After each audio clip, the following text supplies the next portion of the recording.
All right. Good evening, everyone. Thank you for coming tonight. We have a full agenda tonight to sort of give you an idea how we're going to get our school back up and running on Monday, November 1st. Very excited, looking forward to that. Few housekeeping before we start. This meeting is available in Spanish. Therefore, what you can do is you can click on the globe and give an ability for you to translate into the Spanish language. Buenas noches. Tenemos una agenda bastante llena esta noche para darle la información que ustedes necesitan para la reapertura de la escuela el 1 de noviembre. Así que estamos esperando ansiosamente ese día. Quería dejarles saber que pueden, para que esta reunión y la información esté disponible en español, solamente tienen que darle el clic al globo que está debajo en su pantalla para que así puedan tener la reunión, la información en español. Tenemos una traductora que le va a ayudar a ustedes con la información. Gracias. All right, so real quickly, I just want to once again say thank you for everyone for coming on board and thank you for joining us tonight. We have an amazing show. I think that we're going to break the record tonight, which is wonderful. This is our 4th webinar, and we made a promise, right, to have a webinar, a monthly webinar. We have sort of added some along the way. The fact is, this is a critical one because November 1st, we're back in school. And I'm happy to announce that. And I think what is wonderful is all the support that I, as the newest member of the NRHS High School family, all the support that I have received over the last couple of weeks and months, all the motivating emails and the supporting emails from the community. It's a wonderful feeling and truly allow me to continue to be strong and continue to feel proud about becoming part of the NRHS High School community. So with that in mind, I want to just sort of announce a few things before I introduce the panel. The entire team is here tonight, which is great. You're going to be able to meet all of us at once, and hopefully we'll be able to develop those wonderful relationships moving forward for the whole duration of your child's high school career. So there's a few things for COVID-19 protocols. Please, I know that you have received an email already and information regarding the temperature checking and completing the app in the morning. Those 2 areas are suspended. We no longer need to take temperature as the students coming into the building, and also the morning app that you have to complete is no longer in use. However, please understand that if we have to reinstitute those 2 protocols, we will do that. We are blessed that we are far below the level that we need to be. Therefore, we don't need to do those things at this point. Also, please remember that in the classroom, students are still required to be 3 feet apart with a mask. Masks are mandatory in all indoor spaces. That's including the hallways, including the classroom. Students will be apart 6 feet in classes such as chorus or music. Students are going to be set apart 6 feet in the cafeteria because they had to remove their mask to have lunch. Outside, students will be allowed to go outside in the areas that they have been using for the last couple of years to allow them also to just sort of get a breather. Remember, the CDC does not mandate any mask wearing or any social distancing on the outside. However, we are going to continue motivating students to be as safe as possible when they are outside. Any questions, anything, you're more than welcome to sort of just put your questions on the chat. And please know that the questions we're going to go till the end and sort of begin to answer those questions at the end. I know that many of you already receive multiple emails about saliva testing, voluntary saliva testing at the high school. We are going to start next week. And those of you that have already signed up, we are going to be receiving those kits at the high school that will be distributed to your child in the classroom. We're looking to do that first period in the morning, so that way they can get it early and that way they can secure the kit, bring it home, complete it, sort of go through the process and bring it back to school the next day and deposit the kit in any of the receptacles that we're going to have placed in different areas in the school. So basically, that's it for those areas so far. So again, thank you so much. And remember the questions. At the end, we are going to try our best to answer as many questions as possible, time permitting. Thank you. So now what I would like to do is I would like to introduce the team real quickly before I go to the communication protocol. So in the order that I see you, Danielle, can you just, you muted? Hello, good evening. Welcome everybody. My name is Daniel Gonzalez and I am the House 4 principal at the high school. Seth? Good evening, I'm Seth Bushing, House 3 principal. Rachel? Rachel Cornelius, interim assistant principal. Francis? Francis, you're muted. Francis Cruz, House 2 principal. And Latoya. Good evening, Latoya Price, House 1 principal. Great, thank you everyone. So this is the entire team at the high school. We are again extremely happy and eager to get to Monday and to begin the new chapter at NRHS High School. Yeah, Mr. Bushing, so we're ready for the slides. So to begin is I share this information, we share this information with you, with the community at the beginning of the school year. But we want to reiterate the communication protocol that we have in place. The purpose of this communication protocol is to sort of build the bridge of communication between the parent, student, and teacher. And I think it is important to do that, not only that, but also to go beyond the teacher and build the bridge of communication between the parent, the student, the teacher, the school, administrators, and also central office, and ultimately the Board of Education. Is for you to understand that there is a process, right? In order for us to do this efficiently, to allow you to communicate efficiently with the school system. So what we always encourage is that the highest level of collaboration and communication takes place between the parents, teachers, and students. So we urge you to please reach out to the teacher first. Let's say you have an issue in the classroom or you have a concern in the classroom, please reach out to the teacher. Please allow the teacher an opportunity to sort of explain to you what's going on. Allow the teacher to sort of work with the student and work with your child in solving that issue. You should have a response from the teacher between 24 and 48 hours.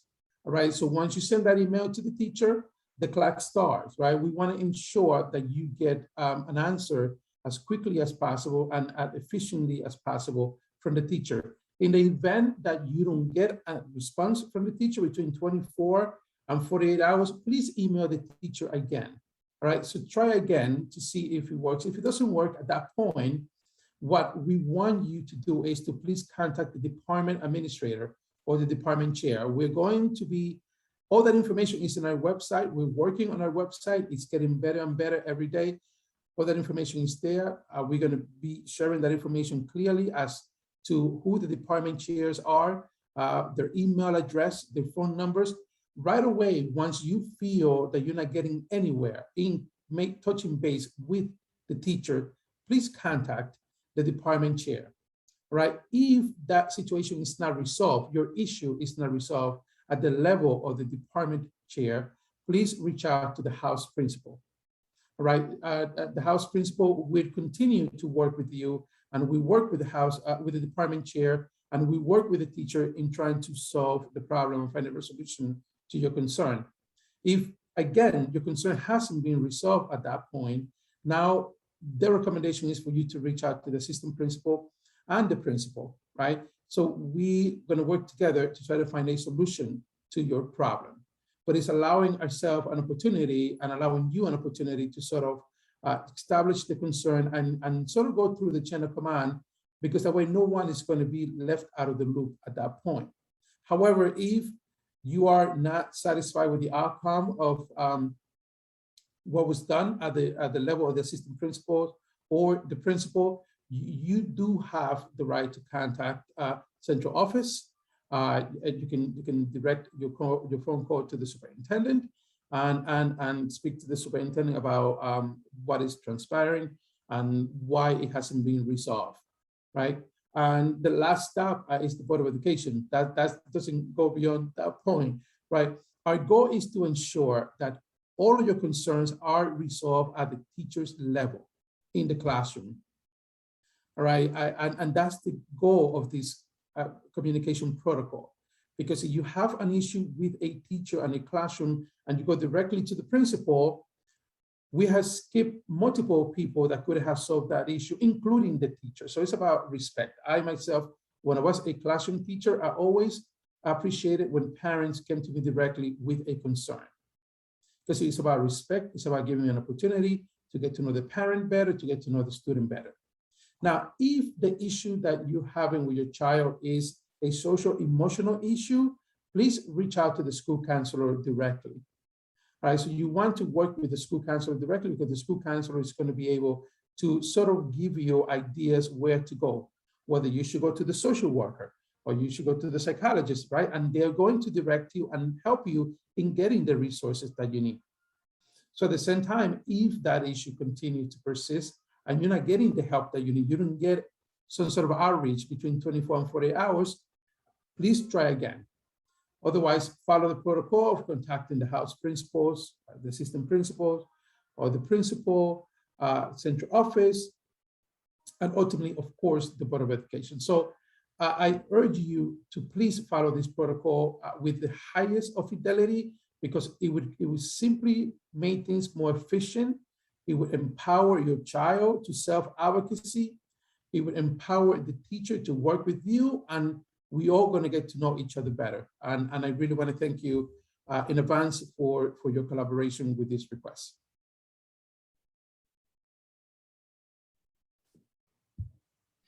Hi, we are excited about welcoming our students back to the high school in person. I'm going over the plan for this Friday, October 29th. We have student orientation for our 9th grade, 10th grade, and new students. Our 9th graders will have an opportunity to come into the high school from 8:10 a.m. to 11:30 a.m. Our 10th graders will be in the building between 12:15 and 2:25, so they should arrive. Freshmen need to arrive here by 8:10.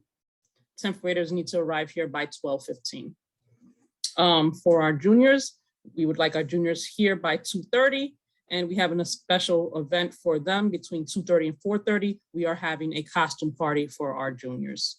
9th and 10th grade students will engage in building tours that are going to be led by the Ignite mentors, and they will also engage in other activities throughout the day, including community building and social and emotional learning activities. There'll be staff on site to allow students to exchange Chromebooks if they still need to. If they need to get a Chromebook, there'll be people available for that. So please make sure if they need a Chromebook that the Chromebook form is being filled out in advance so that there's no problems in giving your child a Chromebook. If your child did not take a photo for their ID card, stations for that will also be available. If they did take a photo and they did not pick up a ID card, when they enter the building, they will be able to pick up their ID card at the entrance to the building. We also will have Metro cards available. We have had Metro cards available throughout this week, 10 a.m. to 5 p.m. in House 4, because we are still in House 4. On Friday, someone will be available between 8 a.m. and 5 p.m. in room 264. So on Friday, we will be back in our main building.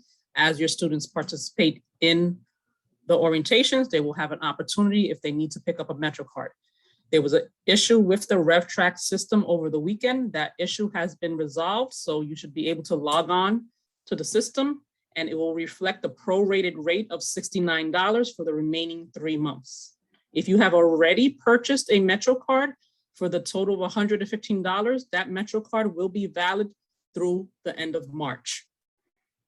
We prefer that the Metro cards are purchased online so that no cash has to be exchanged, but the cost, if you're bringing cash, will be $69 for the 3 months, $9 if you're only purchasing the weekly pass. If you have not already filled out an application to determine eligibility, that application must be filled out in order to determine eligibility to purchase the student pass and the Metro cards.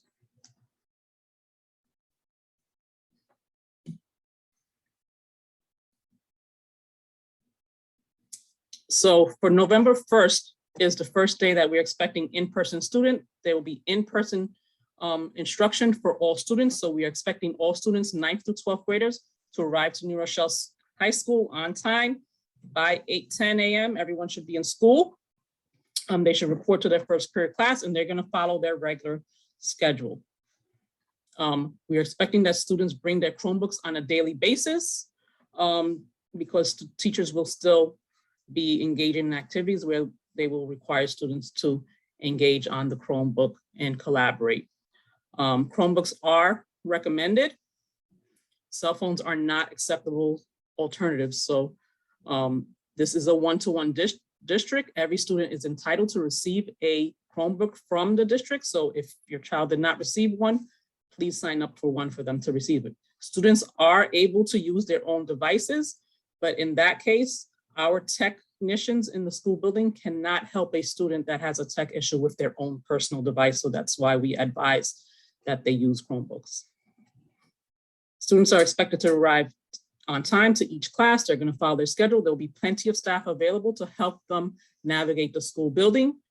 For 9th and 10th graders and new students that come to orientation, they will take a run of their schedule so that they know where their classes are on Friday, but there will be plenty of staff on Monday also available to make sure that students are able to find their classrooms and get used and acclimated to the building.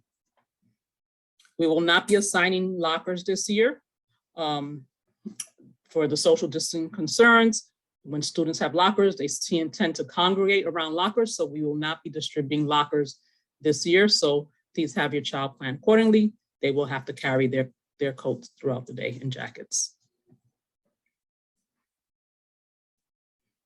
Athletic locker rooms also will not be available. They were damaged during the flood, so they are not available. So on days that your child has gym, physical education, they should be wearing sneakers, they should be wearing comfortable clothing that would allow them to engage in their physical education classes safely.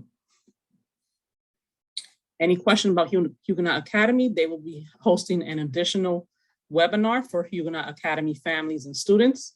And Huguenot Academy is expected to open in its new site on November 3rd. We will be returning to our traditional bell schedule. If it was not already shared, we will share it so that you know that, but it's the traditional bell schedule that the high school had before the pandemic. And our lunch periods do go from 3rd period through 7th period to allow for social distancing in the cafeterias.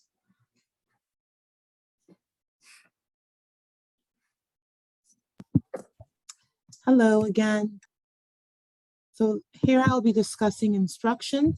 Teachers will be ready to continue highly effective and rigorous instruction in the classroom setting.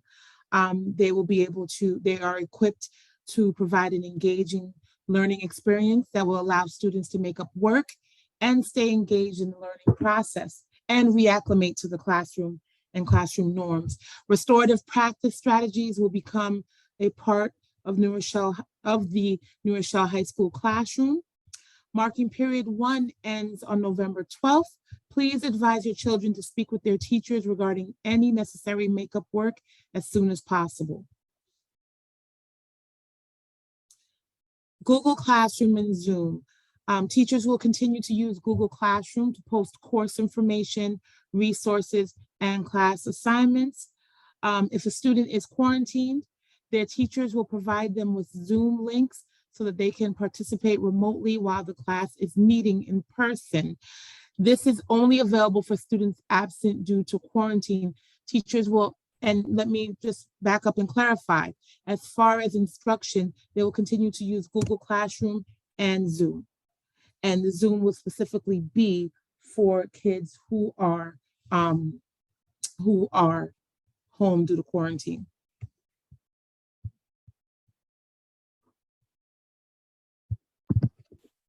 Hello. So I'll be covering lunch periods and food distribution. In terms of nutrition, breakfast and lunch will be served in our House 1 and House 4 cafeterias. All food will be pre-packaged for safety reasons. Cafeteria areas. Students will need to have their ID number ready in order to receive food. Once students get their food from the cafeterias, they may eat in the cafeteria or take their food outside, weather permitting. House 4 cafeteria overflow will be located in room 410.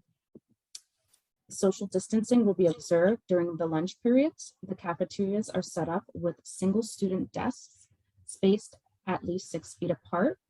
Since masks are not worn while eating, students must maintain 6 feet distancing. So please encourage your students to maintain that distance despite the urge and desire to want to socialize. Our outside areas. During a student's lunch period, they are encouraged to go outside, use the designated exits to eat their food or enjoy the field. Students may use the area under the House 4 bridge or the practice soccer field. Going beyond these areas is not permitted. New Rochelle High School is a closed campus and students may not leave campus, nor are they permitted to order food from outside vendors. So students must eat school provided food or bring food with them. They may not order food from outside to be delivered to the school, and they are not permitted to leave the school campus.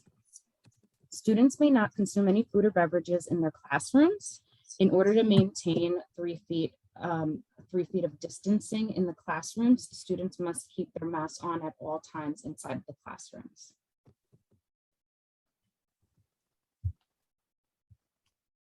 Good evening, everyone. So I'm going to talk briefly about some of the in-person supports we're going to be offering, and this list will be expanded on as we go through the year. Firstly, I want to discuss what's been happening this week. So we've been providing college process counseling support. Seniors have been invited to hold college meetings with the respective school counselor. Meetings have already been underway throughout this week. So please, if you would still like your student to participate, please have them contact their counselor right away to schedule a time to come in either tomorrow or on Thursday so that they can get that counseling support for the college process specifically.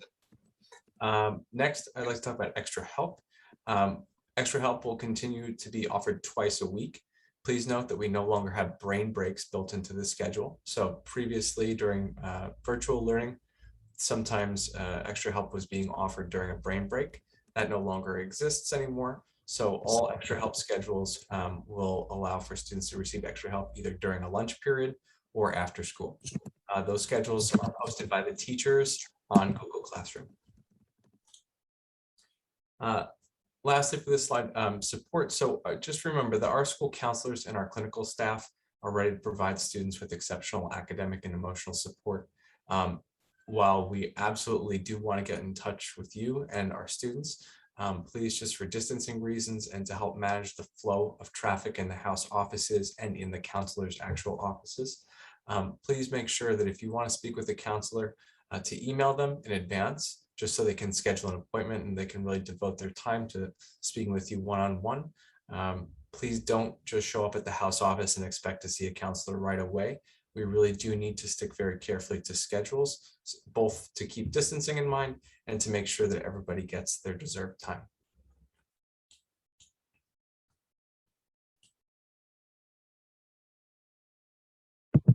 Good evening again. Extracurricular in-person activities will be organized for students to maintain connections to the school and their peers. We're going to be planning more movie nights, group activities, clubs, weekend events, and team sports. So be on the lookout for some of our mass mailings or emails that we'll be sending to invite your children to some of these great activities. We are proud to host quite a number of clubs at the high school. Many clubs have been meeting virtually, but starting on November 1st, they will be able to meet in person again. And so be on the lookout for a listing of all the clubs that should be coming out soon. It'll include meeting times and meeting locations. For that, you can always email Lori Collins Thomas at Collins at NRED for more questions about clubs, but she will also be sending out that listing around clubs very soon. And we do have a student government, and we are moving forward with the process of getting our student government back up and running. Obviously, COVID affected our student government the way we were running it, and we're getting back on track. And there will be elections coming up soon, and any seniors that are interested in running are encouraged to do so. Beyond there'll be postings or emails around elections as well. So there's going to be a lot of information coming real soon. But if you have any questions, you can always go back to your counselor or to the house principal, and we'll have information to share back with you pretty quickly.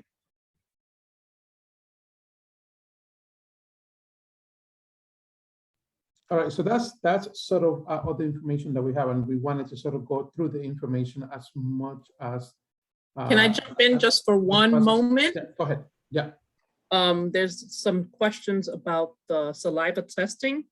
Parents should have received an email from a vendor entitled C19 Safety First in order to register for that saliva testing. So for everyone that's asking about that, the district has sent out emails, but the vendor that you should have received a email about the saliva testing, the weekly saliva testing, comes from C19 Safety First. You have to set up and give consent for the testing to take place.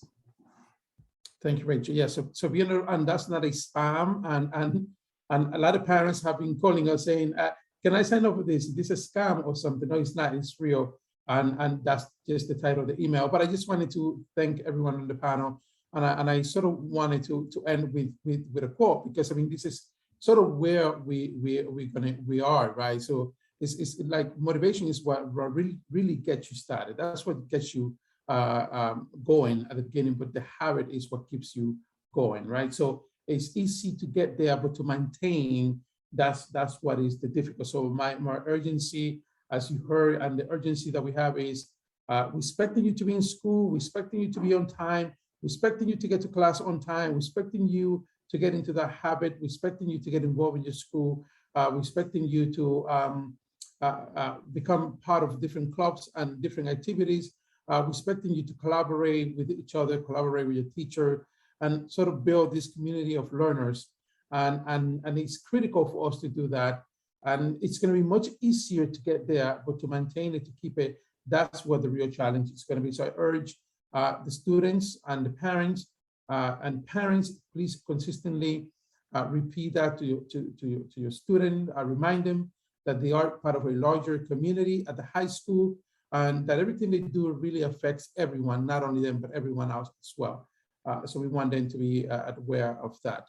Now we're going to go to the question. We want to dedicate as much time as we can to the question.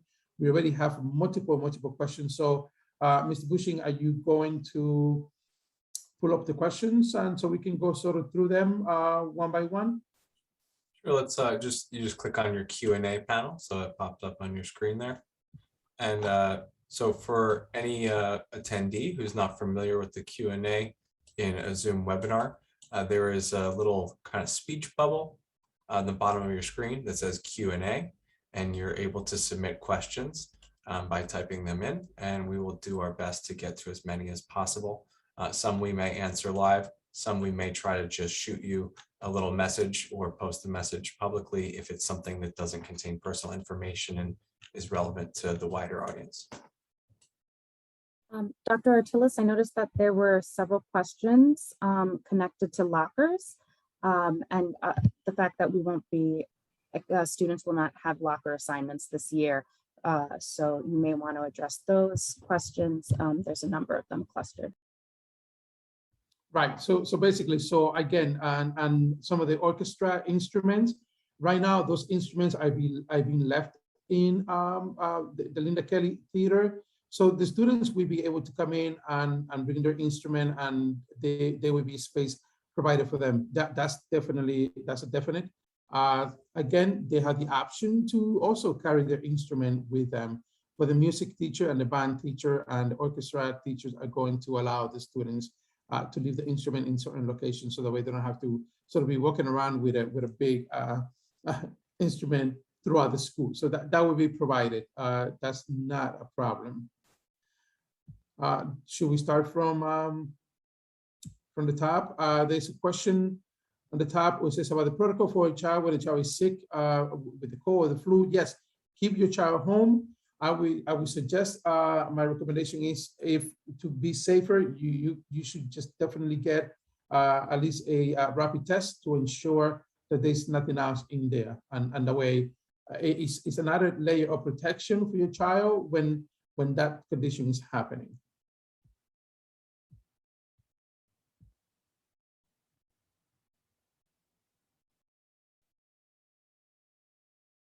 All right, so the mask, it says there's a question about reinforcing the usage of masks in the school. Yes, look, we have security, we have the teachers, ourselves, it's all hands on deck, and we are going to be motivating the students to consistently wear the mask. I mean, we're going to have, instances where some students are not wearing the mask, yes, but it is an ongoing process, and I think it's motivating them to certainly do that and to ensure that we are as safe as possible, because the bottom line is, at the end of the day, we don't want to close. We want to maintain the school open, and that would be a collaboration from all of us, not just a few.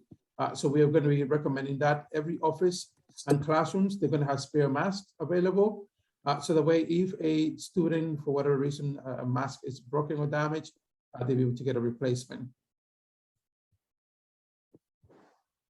Yeah, so the social distancing in music and any vocal is CDC, 6 feet apart.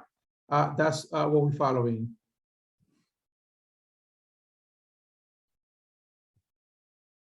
Rachel, there's a question there about COVID protocol on the day of the orientation. And how is it going to be enforced? Students will be divided into small groups, and they will be traveling the building in small groups. So when they come into the building, they're going to be divided into classrooms. So any activity that they're participating in will have a maximum of 20 students in that activity. If the group is more, appropriate social distancing guidelines will be in place on that day. We are going to be in the building, so we will all have to learn how to social distance and wear our masks consistently if we all want to stay safe and healthy. And there will be people reminding them and reinforcing to them throughout the day to keep their masks on. We will have extra masks available if anyone arrives to school without masks. The question about students showing up at testing sites even during the weekend being sick, yes, we would definitely bring that up. And yes, that student should have been contacted if the student was clearly showing signs of sickness at the testing site. That's one thing that we will notate and make sure that we look into that in the future and sort of include that in our emails. Students that are not vaccinated right now, there's no mandate for students to be vaccinated to come to school, and there's no mandate for students to test regularly if they're not vaccinated. We do have the saliva testing, which I urge all of you, even for the parents or students that have already been vaccinated. All right, by all means, you can definitely just participate in the saliva testing program. I think it would keep our schools safer. It would keep our kids safer. It would keep our school open. So vaccinated or unvaccinated can participate. Of course, look, my personal recommendation is the more vaccinated kids, the less likely we might have an outbreak. Again, I'm simply quoting the CDC on that, but right now there is no mandate for students to be vaccinated in order for them to come to school, at least for COVID-19. Okay, so I have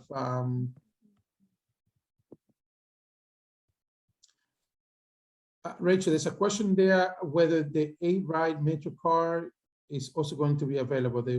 Somebody's asking. Yes, the weekly Metro card is available for $9. And then the student pass will be available for $69. So the student pass is the monthly pass, and the weekly is also available. That's always for sale during the lunch periods. You can purchase it by cash for $9. And also any parents that are not using the online system, we prefer the online system so that you can just show the receipt rather than your child bringing cash to school. But if there is no other option, bring exact change of $69 or $9, depending on what pass is being purchased. Rachel, there's another question there, whether checks are accepted, and what is the website for the Metro card? An email was sent with the link. I can drop, if you want to add a slide, I can just type in the link. But if you also go to the transportation page, it has all of the information there. And as far as accepting checks, is that acceptable form of payment? I'm waiting for clarification on that. I did ask that question of the transportation department. I have not received a response yet, so I'm still waiting. I would think that most likely it would have to be a money order made payable to New Rochelle High School. I'm waiting to hear the answer about checks. Right. Also, there's a question there. If they purchase a Metro card before the school closed, can they get the partial reimbursement of the portion of the Metro card that they didn't use? So what will be happening is that those Metro cards are valid through March. I think I mentioned that earlier. If you purchased and paid the full cost, $115, those Metro cards will be valid through March. So the extra 2 months will be added to those Metro cards so that we don't have to issue refunds. Cornelius, Dr. Artiles, we're receiving a number of questions regarding both textbooks and in conjunction with the locker situation. Can you share some of the guidance that we're giving to teachers in terms of both textbook distribution and carrying those textbooks around and things? Right. So the go ahead, Rachel. Yeah. Well, the idea is if students will be bringing their Chromebooks back and forth, what we are advising is that when students receive their textbooks, they take the textbooks home and leave them home. A lot of our textbooks have been transferred to digital platforms so that it should not be necessary for teachers, for students to have to bring their textbooks back and forth to school every day. And we are advising the teachers of that also. Since the students do not have lockers, they should not be required to bring textbooks to school every day. You can jump right, in. and that's what we're going to sort of work with the teachers as well to ensure that the students are able to sort of maintain their textbooks at home, and so that way to minimize the burden on the students and to minimize the weight on the bag. There's another question there about the locker rooms. The locker rooms are not going to be back for some time. Remember that the locker rooms, especially for students that play football or other sports, the locker rooms and that whole session is by the pool are still out of commission, and they're going to be out of commission for a while. Those are the areas that were affected the most. A lot of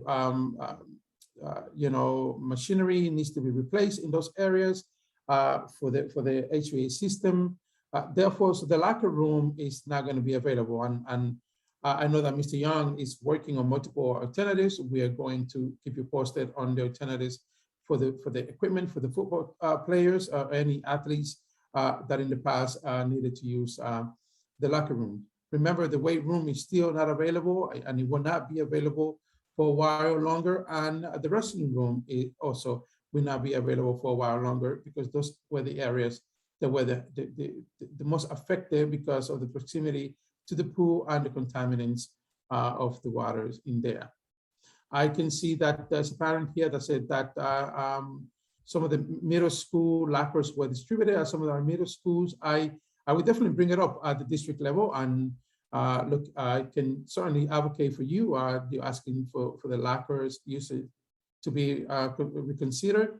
I will bring it up at the district level, and I will give feedback to the community in the next day or two whether we're going to distribute lockers. At this point, that's not the case, but we will definitely get back.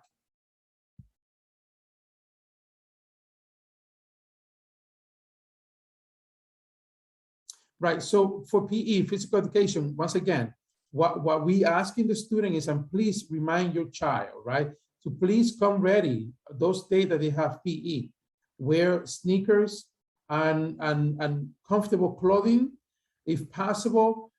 Yes, because the lockers are not available. The locker rooms are not available, and they're not going to be available. Right now, I don't have clear end as to when that project is going to finish. We don't have that information, and Mr. Turno shared that information. So to those areas that are still in red, meaning it's at both ends by the library and by the swimming pool.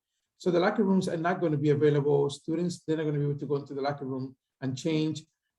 Our recommendation is to please make sure that they come to school comfortable, so the way they can right away go and participate, and that way we don't have this situation. But you have to be very flexible in that area, because those facilities are not yet ready.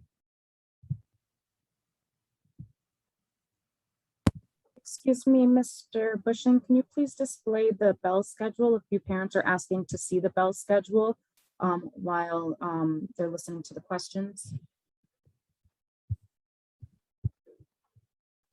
So I wait for that to come up. So restorative practice, good question. Restorative practice is a process by which we allow the students and the teachers and the administration to just get to know each other, develop a relationship. The main goal is that we want to ensure that every child at New Rochelle High School has a person at the high school that they connect with.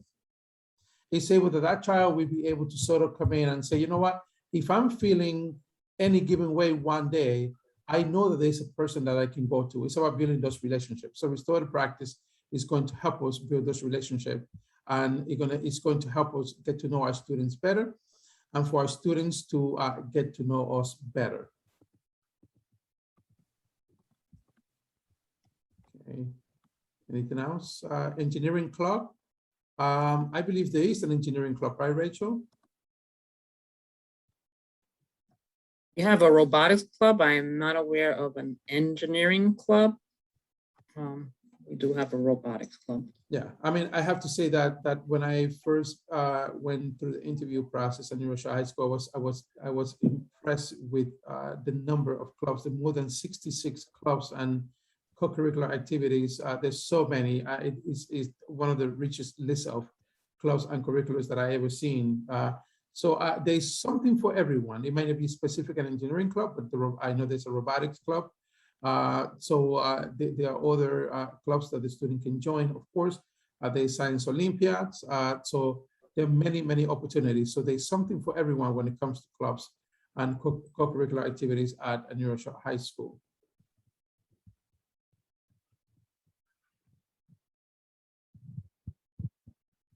The students, if the student is vaccinated and the student has been exposed and they have a negative test, that information that data would allow the student to return to school.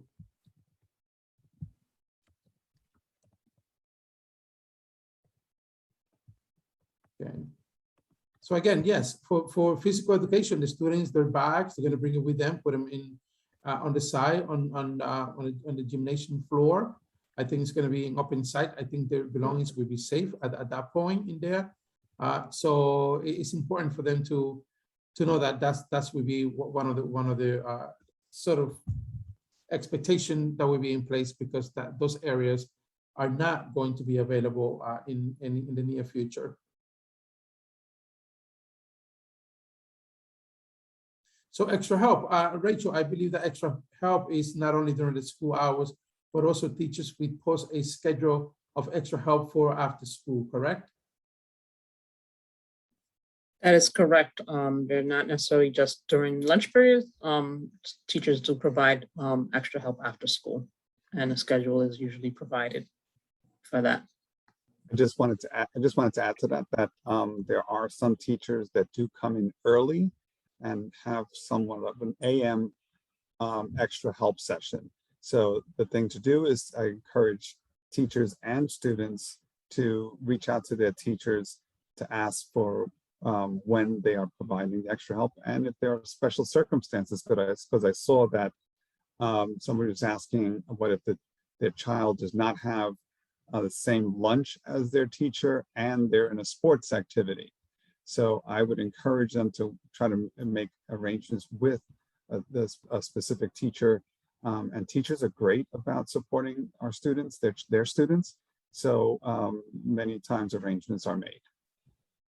If you're interested in signing up for the saliva testing, please send us an email. Send either Ms. Cornelius and I an email saying I am interested in signing up for the saliva testing. We're going to give you the information. Once again, we're motivating as many people as possible to sign up for the saliva testing. We're going to begin the first round next week. So if you're interested and you have not seen an email, please make sure that you can just send us an email and we're going to make sure that we get the information out to you. I'm pretty sure that you have it somewhere.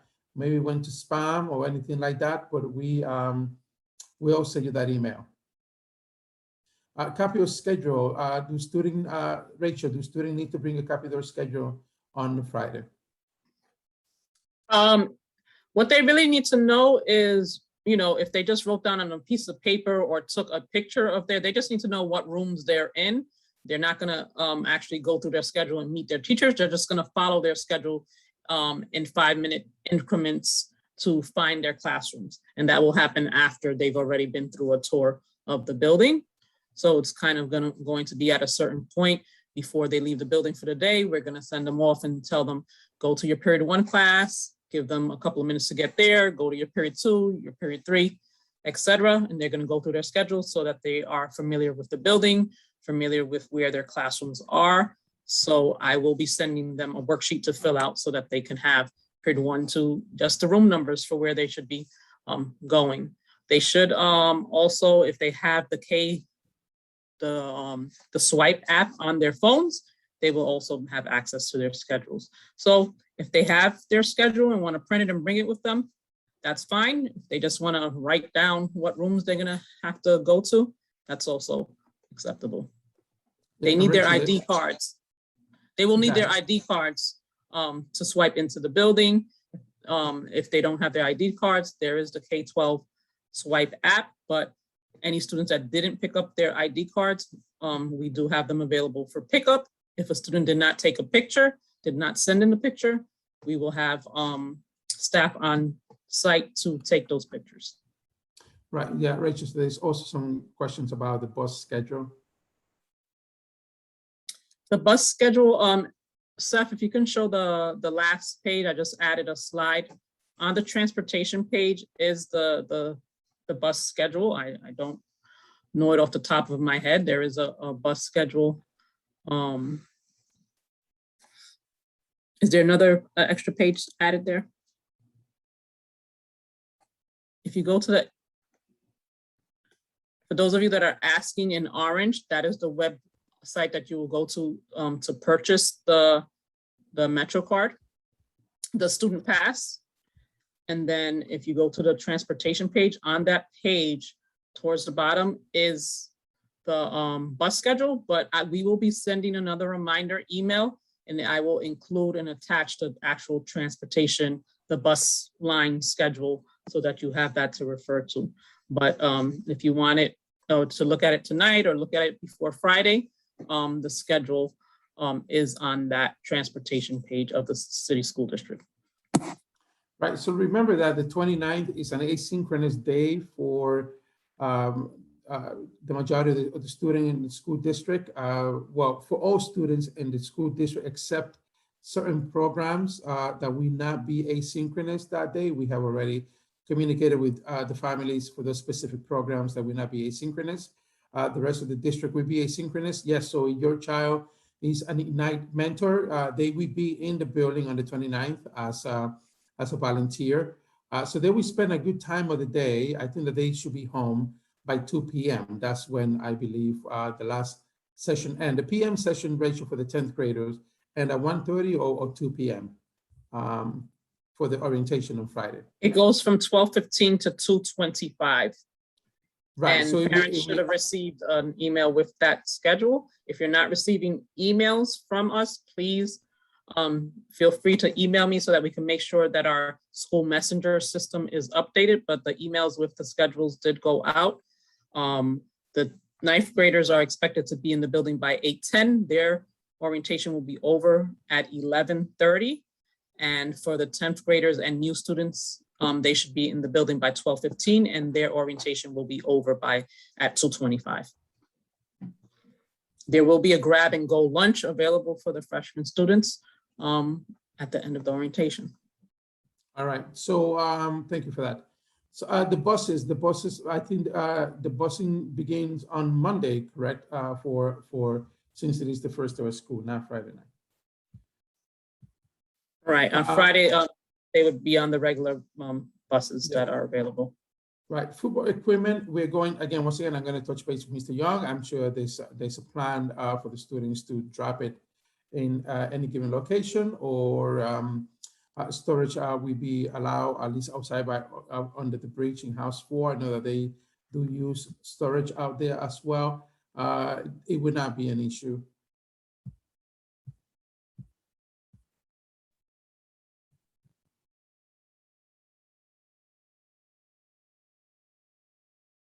Right, yeah, so when students arrive to school, they will be sent directly to the cafeteria. They're free first period. Again, remember that we lost the library. The library was a place where students can go as well to sort of do homework and do some of the work. However, the cafeterias will be available at least for first, second period. Again, we start lunch third period because we sort of need to break down our lunch periods to the numbers that are manageable under CDC guidelines. So yes, your child, if they're free first period, you can still go ahead and drop your child at the regular time, and they will be allowed to go to the cafeteria.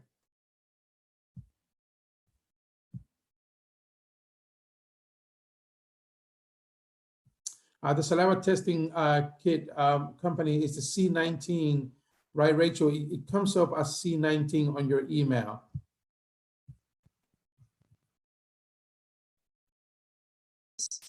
It comes from, go ahead, Rachel. it comes up as C-19 safety first. That's how it will read. If you did not receive that email, feel free to email us. We will get a list together to send to the school district to make sure that you receive the information. Yeah, in terms of grading, the committee is being put together as we speak, and we're going to keep the community abreast as to the progress.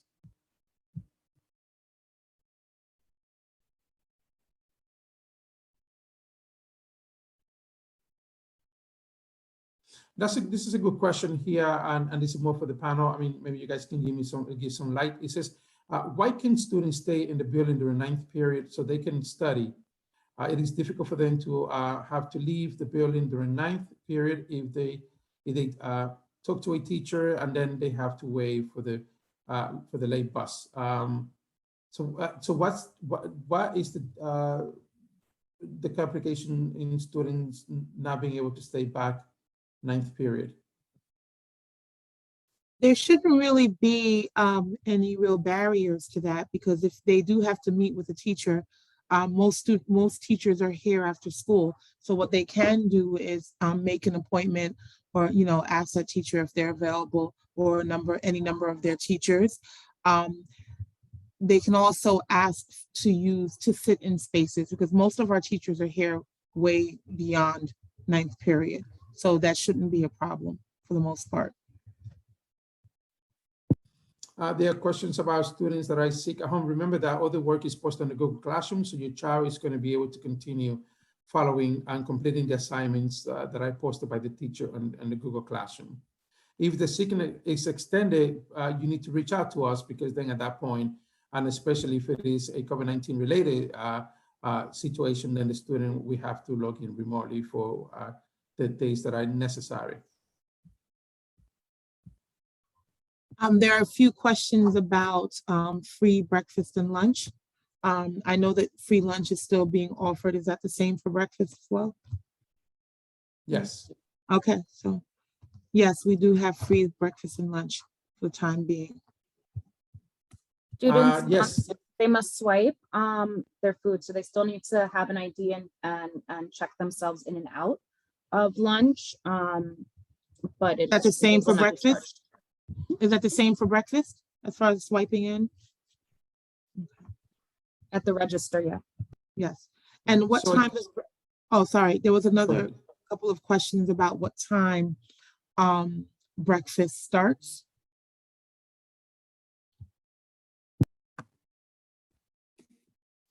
Usually breakfast starts, is being served at 7:30.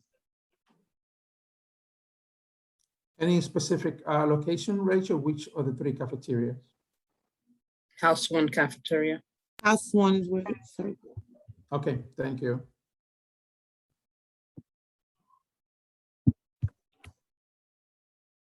Yeah, so no, thank you. We all work extremely hard, and I think it's making sure that teamwork has paid off, and we're happy to have the kids back in school sooner than later, which is great.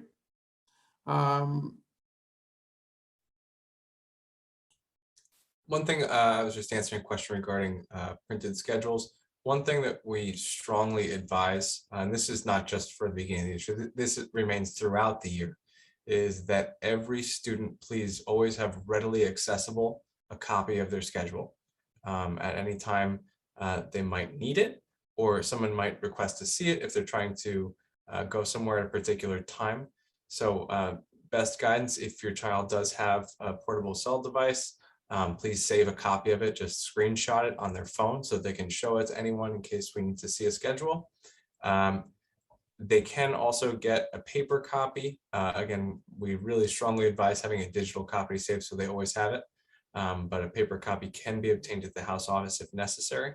But again, throughout the year, not just at the beginning, students should always have a copy of their schedule readily available to show in case security needs to check something, or if they need to show where they're headed to get to a class on time. Definitely. So yes, I mean, of course, the temperature checked. Our numbers are so low that it doesn't warrant it at this point, and I think that's great, because that means that we have all been doing the right thing, including yourself, and sort of keeping your distance and protecting yourself. So it's wonderful news. So again, it would come back if need be, but we hope that it won't, because that means that we are maintaining the levels that we have currently in our community and in our school. So always keep that in mind, even though we're happy to come back, and we're going to certainly work very hard to ensure that we stay open.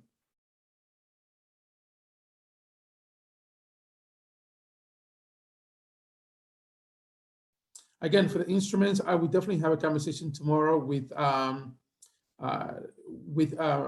Marwa and in PAVE, and to sort of get answers to that. Are we going to designate certain spaces for students to drop their instrument where they can stay safe? I'd rather do that than to have students walking around school with an instrument, in addition to the other things that they're going to be carrying.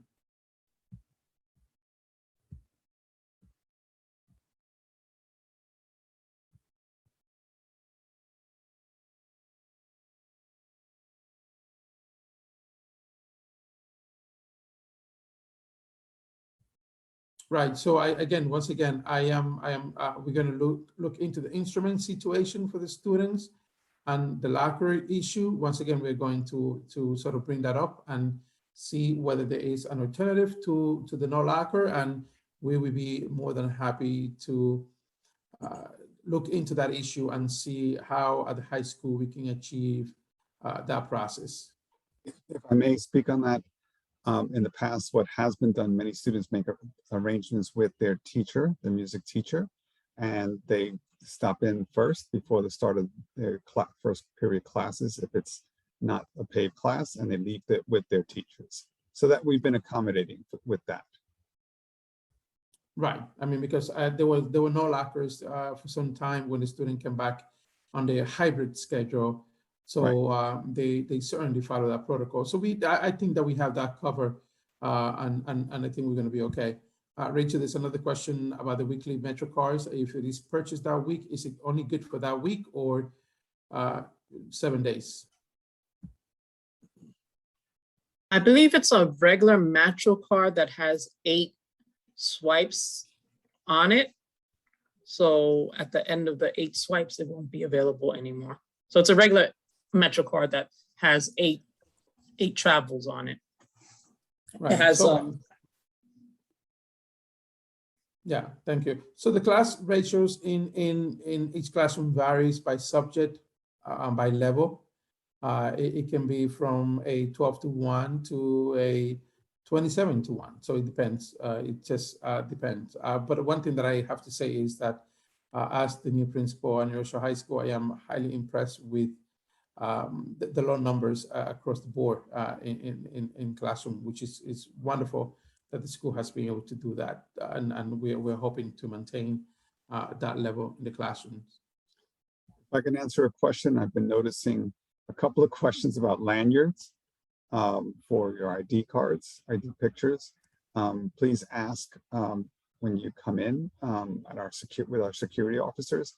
They have some. So if you come on Friday or anytime after, you can always ask right at the front desk. We'll see if we can have some when they come in. And if not, they do have some at the security office. Thank you. So Rachel, I see some questions still, some struggle with the ref track to order Metro cards. You say that is invalid for some people. So for those of you who never purchased, or this is your first time purchasing, if your child did not get a Metro card in middle school, there is an application that needs to be filled out in order to determine eligibility. So if you're entering your child's name and ID number, either it means that you filled out the application and your child's ineligible, or if you never filled out an application, your child is not on the eligibility list.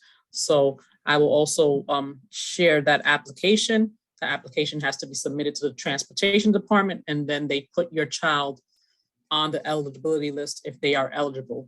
The eligibility is you have to be over 1.5 miles away from the school in order to be eligible for that Metro card. And the transportation department determines that. Thank you. In terms of buses, in the morning, buses is normal, picking up from home. PM buses picks up from the high school.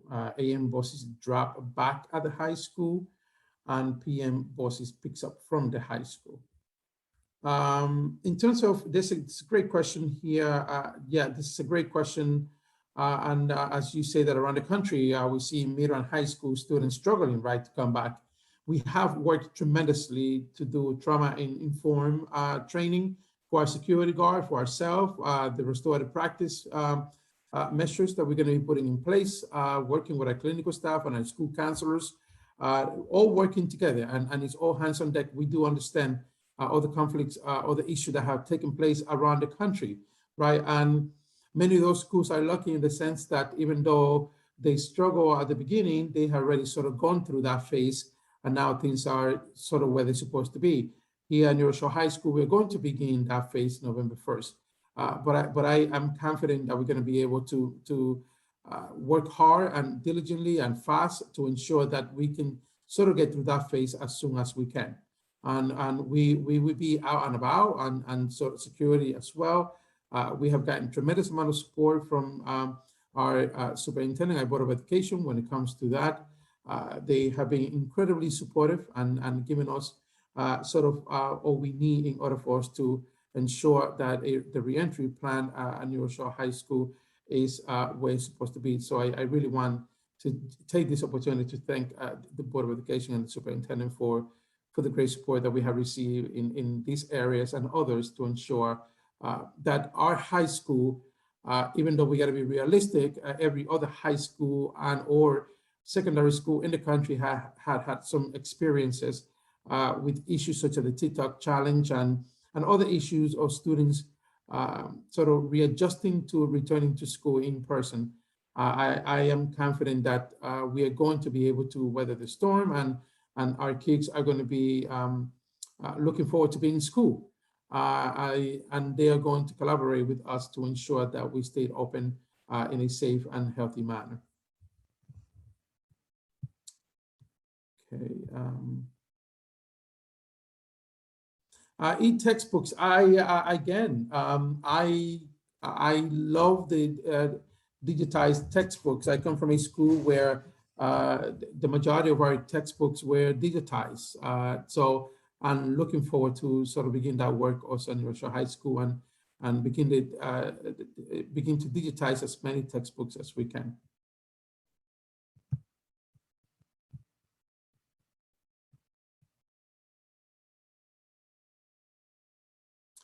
Rachel, there's another question there about MetroCards saying that if they purchase one for Isaac, can they use the one for the high school? So was that for this year? I'm not sure. It depends on the expiration date of that MetroCard. It should say if you purchased it already, it would have been expiring in January, but we're adding the extra months so that it expires in March. Okay. Once again, for those of you that want to sign up for the saliva testing, if you did not get the C-19 email, please send us an email to either Ms. Cornelius or myself asking that you would like to get the information, and we will get that information to you. Thank you for volunteering. We definitely want to have as many students as we can. If I could just speak to a couple of questions around, there was a question about getting lost in the building. There's been two questions like that. And I just wanted to say that it is a very big building. And we are very well aware that students have been out of the school building for some time. Some students haven't been in our school for 2 years and such. And so we will be having plenty of staff. Everybody's on board, all hands on deck, to make sure that students, when they're lost, that we do direct them to their locations. So I wouldn't worry too much about if your child does not find a room, somebody's going to ask them, do you know where what your class number is? That's why we're asking that they have their schedules with them at all times, so that so we can look at their schedule and then point them to the right direction. It's something that it's because November 1st is like if it was our first day in September. And that's what we always prepare for. Thank you for that. And yes, the lunch menus will be available on the website, and you can follow that on a monthly basis. A student change yeah, so this question is a good question. Can a student change in the bathroom, and can you set aside bathrooms for this purpose? I cannot give an answer on that right now. This is a very good question. We would definitely, this will be part of our question that we're going to be discussing at a cabinet level and see, maybe you can give us a little more detail as to what purpose, what sort of change they're going to do, for what purpose, for either for physical education, dance, or sports. You can give us some more details. That'd be great. The areas of the school that are going to remain open are the areas of the library and the classrooms around the library, and also the pool, locker room, wrestling room, and other athletic offices on that side. Those are all closed. Yeah.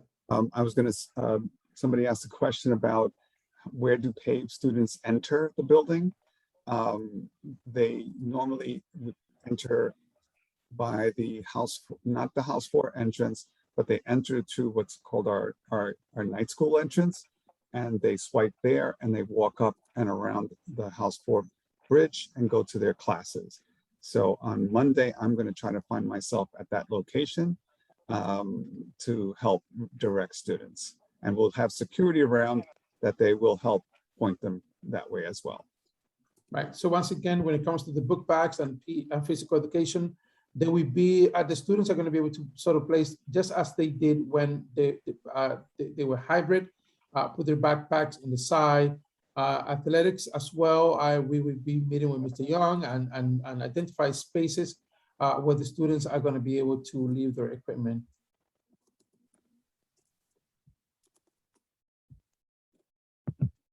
I believe all all other students will be entering through the rotunda. Is that accurate, Rachel, Ms. Cornelius? That students are coming basically through the Clove Road entrance, and You're that's talking the about for rotunda. orientation? No, I'm talking daily.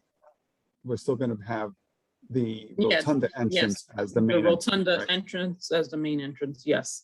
Okay. The other entrances will also be available. I believe the night school entrance will also be available and the house 4 entrance. But most students entered by the Clove And- Road rotunda house- entrance. And the House 2 bridge. So there's 4 Right. entrances during not on Friday. Friday we want everyone to come through the rotunda for orientation, but there are 5 typical entrances to the school depending on how kids arrive from their various transportation. The House 2 bridge, which is on the North Avenue side, the night school entrance, which enters into the first floor, House 1, the House 4 entrance, and the rotunda entrance, which is near the embassy. So there's a question here about lunch, and yes, lunch being at 10 in the morning, I first lunch. I know. Yes, I know this is going to be a difficult task, right? So the question is, where can kids get a snack when they're hungry again throughout the day? The cafeteria is open throughout the day, and so there's kind of like a little snack section, and there's vending machines that the students can use in the cafeterias. Unfortunately, due to our COVID restrictions at the moment, there is very little wiggle room for eating in the classrooms. If there are concerns that your child has particular medical conditions or some special considerations that need to be made, I ask you to either speak to the health office or your particular child's house office so that we can support in making arrangements or accommodations for kids with special considerations. Right, and have your child please pack an additional snack. I mean, it's important to be super prepared, and they can bring some snacks just to allow them to sort of have that snack at 1 p.m. so that way they can continue to the rest of the day. I totally understand, but one of my main priorities is to keep everybody safe and to ensure that we all can go to school and sort of be part of the high school community without endangering ourselves and others. Yes, if there's an asymptomatic student that's being exposed that is vaccinated, I believe that's correct. So the nurse's office is going to be engaged in that process, and we'll give you all the direction that you need. Rachel, there was a question there again about Metro cards. Can they purchase them with cash? It can be purchased in cash, but please bring exact cash. If you're just purchasing the 8 Metro card, the 8 ride Metro card, that's $9. If you are purchasing the monthly pass, the 5-month pass, that is $69. So bring exact cash. If you use the online system, your child should be bringing a copy of the receipt from the online system. Right. So please understand that we don't have any information as to the locker rooms and the pool and the athletic areas when that area is going to be back. We just don't have. And Mr. Carter and the superintendent, they have been incredibly communicative on that information. So we are all waiting. What you know is what we know when it comes to that. The same information that they share with us, they share with you. That you can rest assured. So we don't have any definite on the locker rooms, any definite on the pool, any definite on the athletic areas, and any definite on the library. And we will definitely keep you posted. And yes, if students don't have a class first period and for whatever reason they get to school before their second period class, they will go to the cafeteria.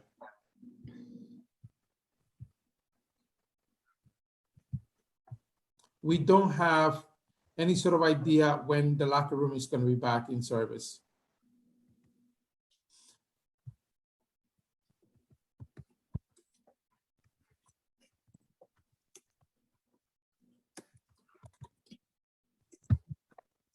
Yes, the app is very helpful. Yes.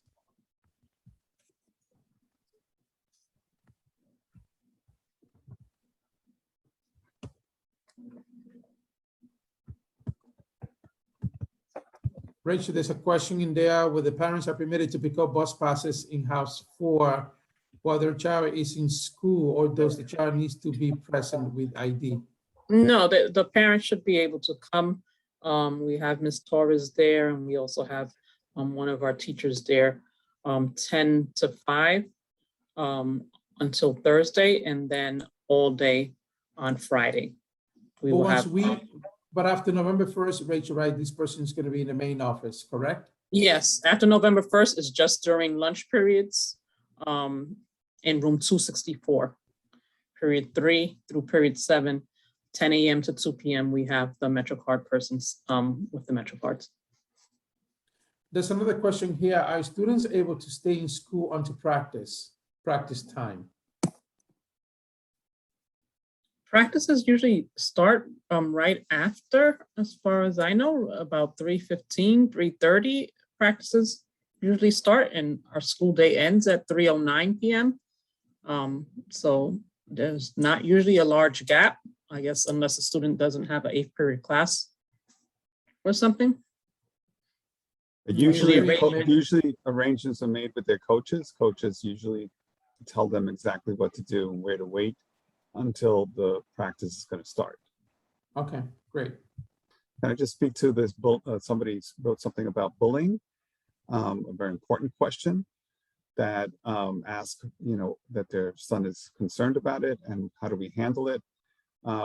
If any child feels as if they're being bullied, or if a parent hears that from their child that there might be an issue, they should contact their house principal immediately.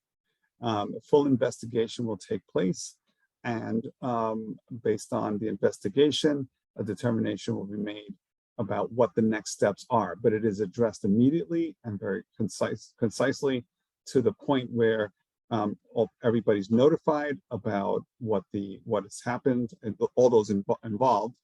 And then there is a decision made about what next steps are.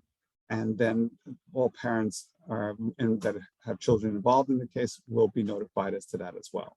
But it's very important that if your child reports something, either online or in person that's happened at school, they need to let us know as quickly as possible, and we do a full investigation.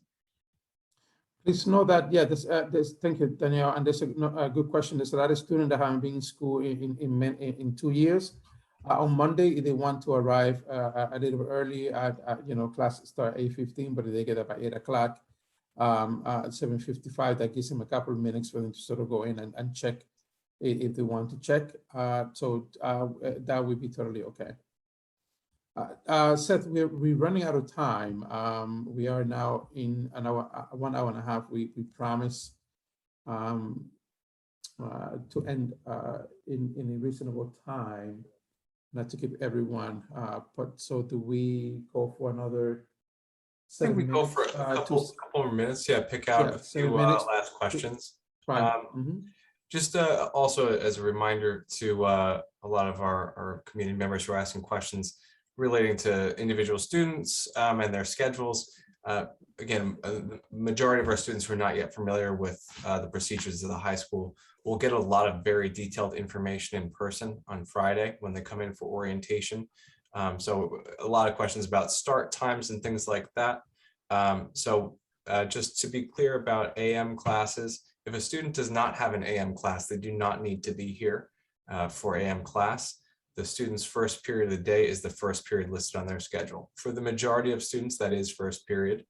If a student, for example, an upperclassman, if that student doesn't have a first period class on a given day, they do not have to arrive at the building until their first class of the day begins. So if a student's schedule begins second period, they simply need to be there for the beginning of second period. Thank you. The saliva testing, please send us an email if you, and we'll send you the information.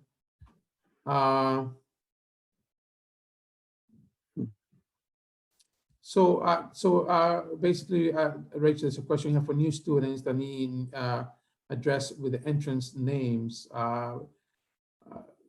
for the high school. It's in Clove Row, I mean, and it's the main entrance, and I think that they'd be able to, it's easily accessible at that point. 265 Clove Road.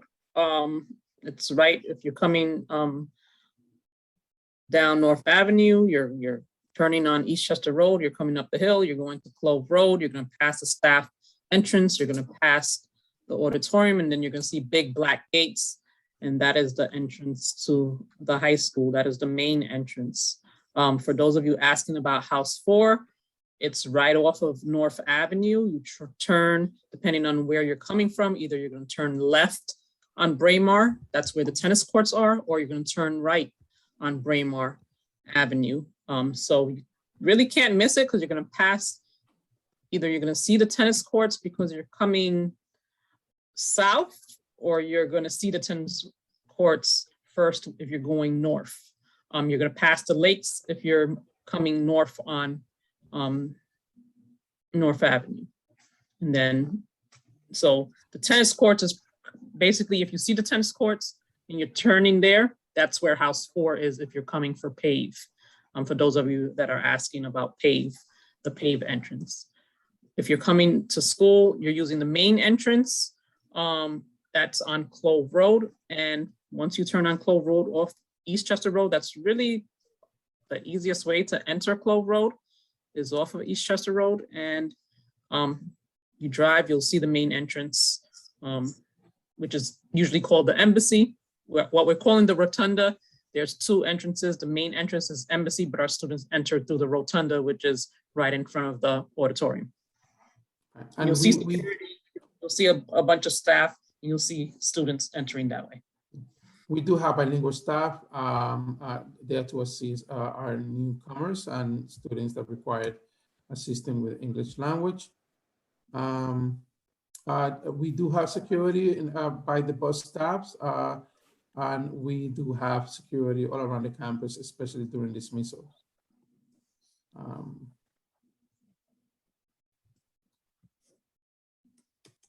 The buses, the number of kids on the buses, yeah, I mean, the buses can get crowded to a degree, and the beeline and the drivers, they assist with that, but I believe so. So, but everybody's masked, but the buses do tend to get crowded, yes.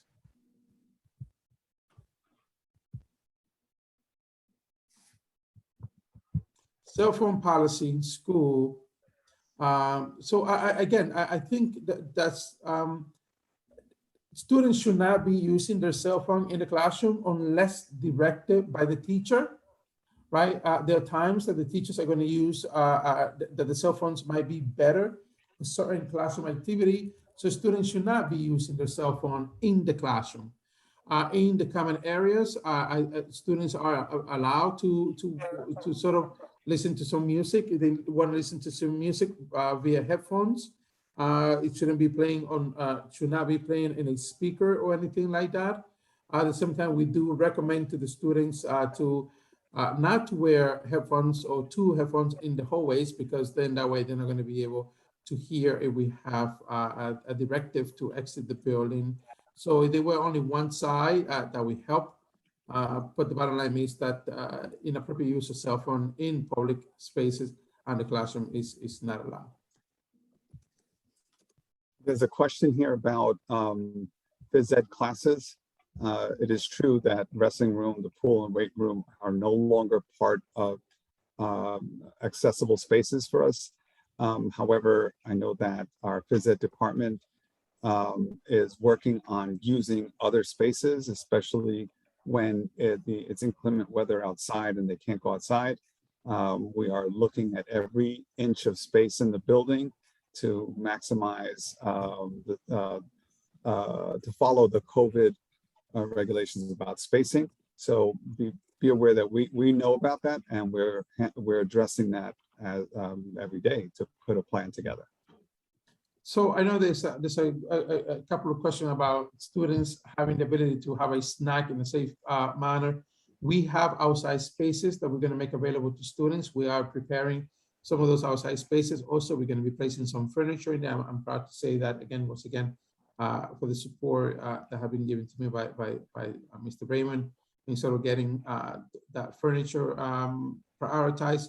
So there will be spaces where students are going to be able, if they have a free period, they sort of be able and get a mask, take a mask break, go outside, sit outside in those designated areas. We are looking forward to making those areas very accessible and comfortable to the students. Yeah, they need to bring their physical to the nurse, some protocol.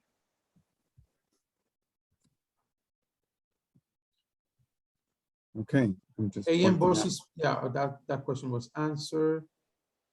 Without I'll burn just break, point how out SEL being We're at, Dr. Tills, we're at 8:30 right now. Okay, perfect. So yeah, the SEL piece we're gonna do, we're gonna start incorporating that in the classroom.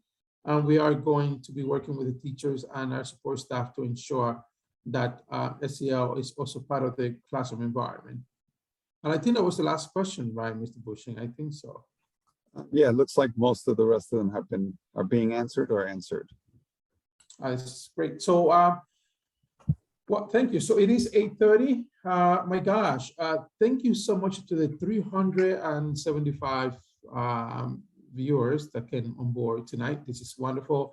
We always sort of saying it's going to get better. We started with 69, and 5 webinars later, we are at 375. And I'm hoping that the number continues to increase. I'm looking forward to breaking the 500 mark soon, and to continue to sort of communicate like this and build our bridges of communication and keeping true to our promise. This is a partnership between us and you. Remember, we cannot do our job without you. We cannot educate your child without you. No school is able to educate a child without the input of the parents and without the support of the parents. Every school tries, but schools are highly and more successful when the school community and the school work together in order to achieve that. So thank you so much. Thank you for your support. Thank you for coming on board. Thank you to the team. Your child, all your children are in good hands with this super team at NRHS High School. And we are fully committed, fully determined, fully dedicated to the well-being of every single student that comes to NRHS High School. And once again, I'd like to thank the team for putting this together, for coming on here tonight, sacrificing family time to spend it with you. And I would like to leave you with the idea that we are in this together. And if you want to go fast, you go by yourself, but if you want to go far, you go with others or you go in group. It is our responsibility to protect our school. It is our responsibility to celebrate our school. It is our responsibility to ensure that our school is in good hands. Therefore, whenever it is that you have a concern about anything that is taking place at NRHS High School, please reach out to us before anything else, right? Or before putting a posting anywhere, right? Please reach out to us. We are there for you, right? Because it's about protecting not only the reputation of your school, it's about protecting the dignity of the people that work in your school. And it's about making us feel part of your family and making us feel respected because you're reaching out to us for us to help you solve those issues, right? Speaking about the issue with neighbors or speaking about the issue on social media platform, and we don't know about the issues won't be resolved because we do not know. All right, so please, I urge you to do that. Use us. I urge you to use the protocol for communication. I urge you to protect your school. This is our school. This is the crown jewel of not only NRHS, but Westchester. We're going to make sure that that's where it is, and that's what's happened. Let's protect our reputation, protect the school reputation, and consistently and together, we're going to do great things. So I want to thank you. I want to thank the Board of Education for the unwavering support during the last few months. And I want to thank Mr. Raymond for the support, the one-on-one advice, and the constant motivation for us to keep going. Thank you, everyone, and have a good night. Thank you. Buenas noches. Buenas noches. Good night. Adios.